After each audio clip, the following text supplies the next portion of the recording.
घेराबंदी करने वाली सेना के सैनिकों ने शहर को लूटना शुरू कर दिया। विद्रोहियों द्वारा मारे गए ब्रिटिश और भारतीय नागरिकों के प्रतिशोध में बड़ी संख्या में नागरिक मारे गए। सड़क पर लड़ाई के दौरान शहर की मुख्य मस्जिद में तोपें स्थापित की गईं। सीमा के भीतर के इलाकों पर बमबारी की गई। मुस्लिम कुलीनों के घर, जिनमें असंख्य सांस्कृतिक, कलात्मक, साहित्यिक और मौद्रिक संपदा थी, नष्ट कर दिए गए।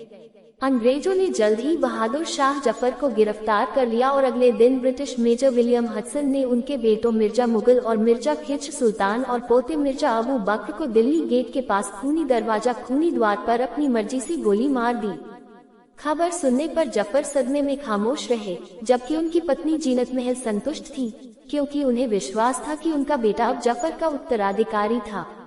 108 दिल्ली के पतन के तुरंत बाद विजयी हमलावरों ने एक स्तंभ का आयोजन किया, जिसने आगरा में घेर ली गई कंपनी की एक और सेना को राहत दी और फिर कानपुर की ओर बढ़े, जिसे हाल ही में वापस ले लिया गया था।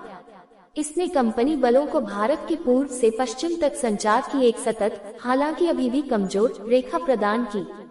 जून में कानपुर में जनरल व्हीलर के नेतृत्व में सिपाहियों ने विद्रोह कर दिया और ब्रिटिश गढ़ को घेर लिया। व्हीलर न केवल एक अनुभवी और सम्मानित सैनिक थे, बल्कि उन्होंने एक भारतीय महिला से विवाह भी किया था। विद्रोह को विफल करने के लिए उन्होंने अपनी प्रतिष्ठा और स्थानीय जमींदार और वंशानुगत प्रधानमंत्री नाना साहेब के साथ अपने सौहार्दपूर्ण संबंधों पर भरोसा किया था और किलेबंदी तैयार करने और आपूर्ति और गोला बारूद रखने के लिए तुलनात्मक रूप से कुछ ही उपाय किए थे। अपने विश्वसनीय सलाहकार अजीमुल्लाह खान की सलाह पर नाना साहब ने दिल्ली में मुगलों से मिलने की बजाय कानपुर में विद्रोहियों का नेतृत्व किया। 109 घेरे गए लोगों ने कानपुर की घेराबंदी के 3 सप्ताह बहुत कम पानी या भोजन के साथ सहन किए, जिसमें पुरुष, महिलाएं और बच्चे लगातार हताहत हुए।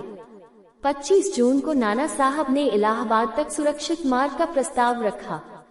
बमुश्किल 3 दिनों का खाद्य राशन बचा होने पर अंग्रेज सहमत हो गए, बशर्ते वे अपने छोटे हथियार रख सके और निकासी 27 तारीख की सुबह दिन के उजाले में हो। नाना साहब चाहते थे कि निकासी 26 तारीख की रात को हो।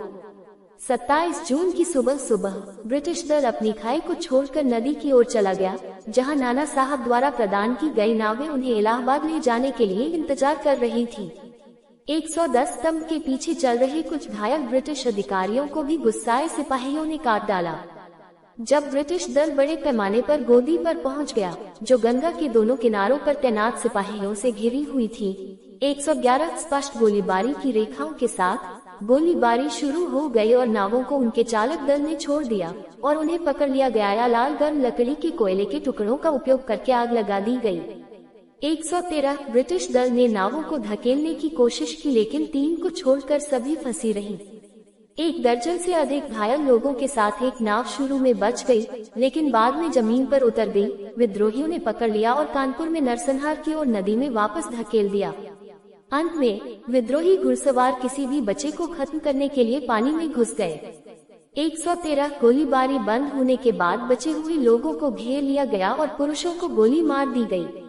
113 जब तक नरसंहार खत्म हुआ, तब तक पार्टी के अधिकांश पुरुष सदस्य मर चुके थे, जबकि जीवित महिलाओं और बच्चों को निकाल लिया गया और बाद में बीबी घर नरसंहार में मारे जाने के लिए बंधक बना लिया गया।